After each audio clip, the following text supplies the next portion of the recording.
Rock e poesia in un Palageox, tornato finalmente a ripopolarsi dopo quasi 20 mesi, in 2400 hanno assistito al concerto della premiata Forneria Marconi, quella PFM che dall'inizio degli anni 70 ha fatto emozionare intere generazioni e continua a farlo, il primo grande evento della stagione per il Teatro Patavino, il più grande in Italia, uno spettacolo finalmente a capienza piena ma con tutte le precauzioni del caso, verifica del Green Pass e mascherine non hanno impedito di cantare a squarciagola e lasciarsi andare alle note del tempo, da impressioni di settembre, canzone manifesto del progressive italiano, ai brani più celebri di Fabrizio De André, cantautore che con la PFM siglò uno dei sodalizi fondamentali della musica italiana. Spara di te, spara di io, che dopo un colpo spara di noi, fino a che tu non vorrai cadere in guerra con quelli che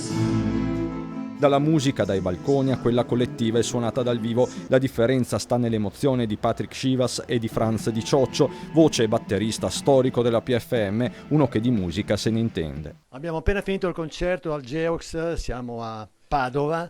dopo un anno e mezzo a guardarci le mani, a pensare ma cosa possiamo fare, siamo finalmente tornati a suonare, che bello! Dopo la PFM, il Gran Teatro Geox è pronto a ospitare tra gli altri Angelo Branduardi, Massimo Ranieri, Carmen Consoli, la musica giusta per ripartire.